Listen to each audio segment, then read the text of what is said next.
Shalom Adonai, meus queridos e amados irmãos em Cristo. Quem fala com vocês é o pastor Fábio, pastor da Igreja Evangélica Chamas Vivas.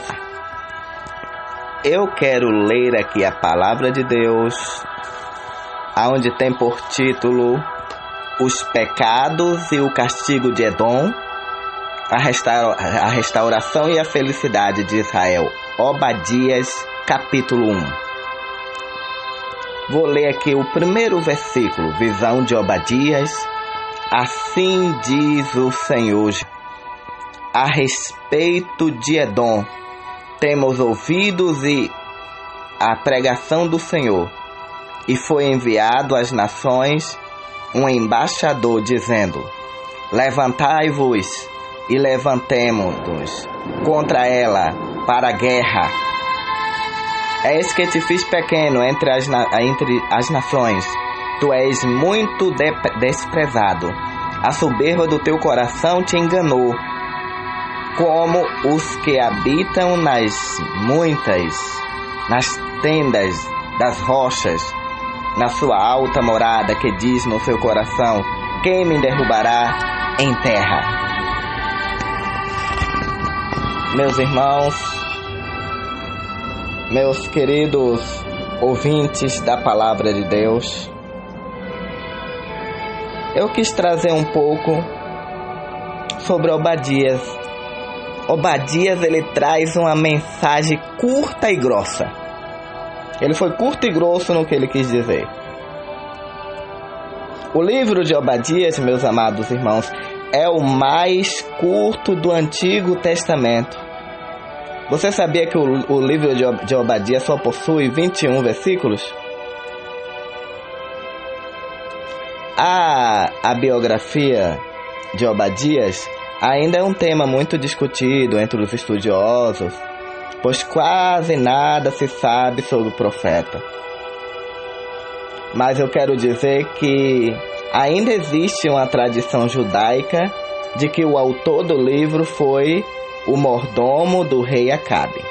Existe essa tradição, mas não é comprovado, né? Mas nós estamos falando aqui de Obadias trazendo a mensagem para o povo Edom. Ele trazendo uma mensagem para o povo Edom. E nós sabemos que a dificuldade se encontra na identificação do personagem, pois os oráculos apresentados não identificam o profeta, nem a época, nem a questão, nem seu nome.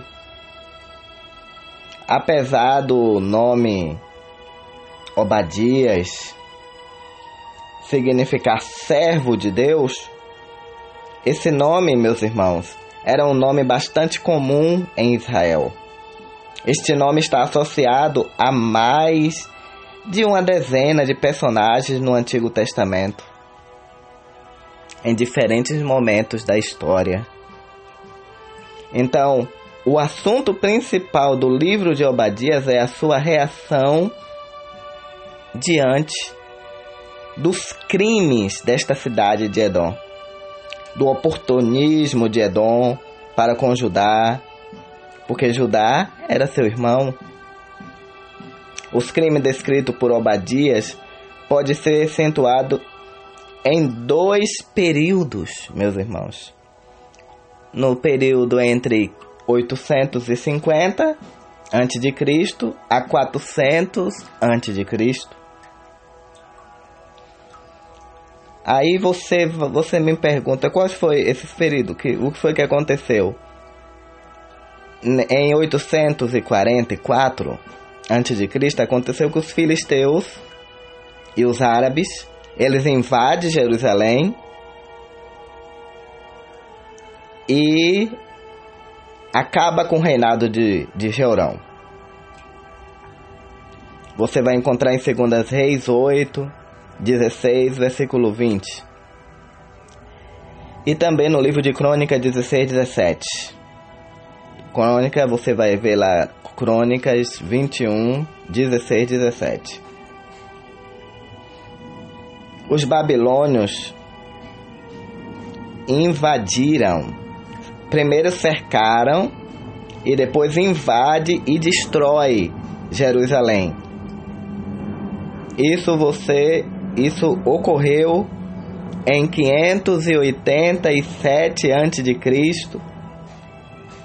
Você vai encontrar lá em 2 Reis 25, do 1 ao 12. Então, meus irmãos, a segunda opção parece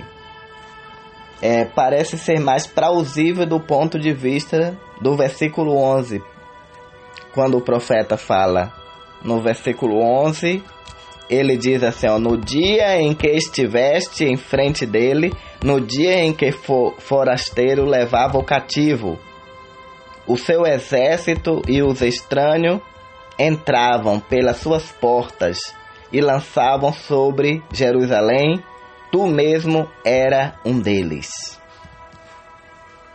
Então, aqui nós estamos vendo Obadias falando referindo no seu versículo 11, isso acontece quando os babilônios invadem Jerusalém, nessa data que eu falei, 587, e leva o povo para ser escravo, e Edom estava ali, entre um deles ajudando, né? Edom aproveitou-se da fragilidade momentânea de Judá para promover saques e massacres. Imagine. Nós encontramos outras características que reforçam a datação por exílicas, que são paralelas, que Obadias faz com Jeremias. Ele cita uma tradição mais primitiva e o termo exilados no verso 20, referindo-se aos israelitas. A gravidade, meus irmãos, deste oráculo contra Edom reside no parentesco entre Edom e Israel, que foram respectivamente os patriarcas Esaú e Jacó. Edom faz parte da família de Esaú. Então, os filhos de Isaque e Rebeca. A nação de Edom vivia nas montanhas, meus irmãos, e tinha uma organização social bem estruturada desde a época dos patriarcas. Antes do êxodo dos hebreus do Egito, nesta época, os edomitas, eles negaram passagem dos israelitas pelo leste, mostrando seu potencial militar. Então, os edomitas ele tinham um potencial muito grande militar de destruição. Nós sabemos que a profecia de Obadias e de outros homens de Deus cumpriram. Nós não temos a data exata, né? Mas isso cumpriu, né? Por volta de 312 a.C., o domínio grego, os árabes, os abateu e tomaram as terras edomitas e expulsaram os sobreviventes para Idumeia ao norte. Idumeia ao norte, no Novo Testamento, nós temos um representante dos edomitas, que era Herodes o Grande. Herodes o Grande foi um dos representantes dos edomitas que fugiu, né, na época.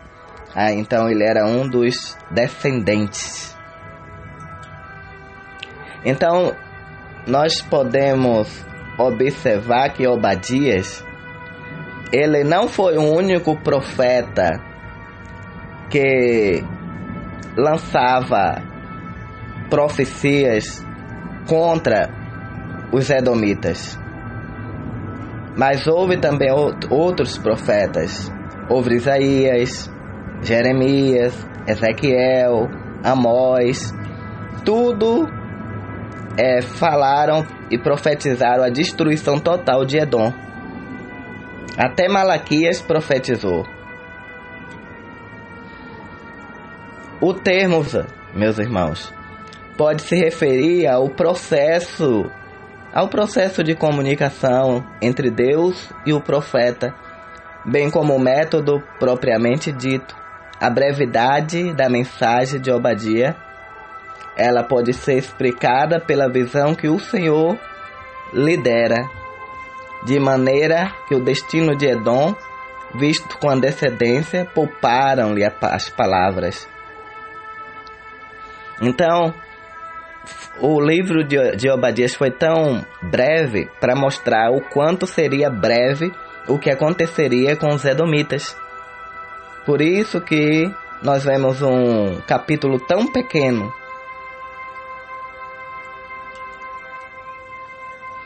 Mas a primeira parte da descrição da ruína total de Edom, mesmo as fortificações mais inacessíveis serão aniquiladas. Seu motivo de orgulho, você sabia que Edom, ele tinha um orgulho muito grande? Os guerreiros e sábios seriam destruídos. Edom será saqueada, ele diz assim, ó, Edom será saqueada pelas nações nas quais confiava. E a segunda parte diz, descrição dos crimes contra a humanidade de Edom. A violência injustificada, a falta de compaixão de Edom contra Judá são as causas do julgamento de Edom. E a terceira parte, o anúncio do dia do Senhor como um dia do julgamento contra Edom. Essa mensagem para Edom servia para todas as demais nações inimigas de Israel. E a quarta parte, meu irmão e minha irmã, descreve a ruína de Edom e a restauração de Israel. Então, nós estamos vendo aqui, às vezes nós nos perguntamos, por que Deus está permitindo que isso aconteça? Por que fulano é tão mal e nada acontece com ele? Às vezes Deus só fica de lá de cima olhando, meu irmão. Deus só fica observando. Mas quando chega a hora da sentença de Deus é já. Por isso nós temos que tomar cuidado. Nós temos que vigiar. Nós temos que andar corretamente diante de Deus. Porque quando chegar o momento do julgamento de Deus, muitos pagarão o preço. E o preço não será bom, porque os edomitas pagaram um preço muito alto pela sua rebeldia. É isso aí, estamos chegando ao final do nosso momento de sabedoria de hoje. Eu gostaria de falar com vocês que nós ainda estamos no propósito da construção lá em Itapevi. E eu quero contar com a cooperação de todos meus amados ouvintes da Palavra de Deus. Que você continue lançando a sua semente na Caixa Econômica Federal, Agência 3530, Operação 013, Conta 0000, 3963, dígito 4. Eu quero abençoar a vida de vocês e quero desejar tudo de bom. Um Feliz Natal e um próspero Ano Novo a todos meus ouvintes que sempre me ouvem no momento de sabedoria. Tchau a todos, um grande abraço.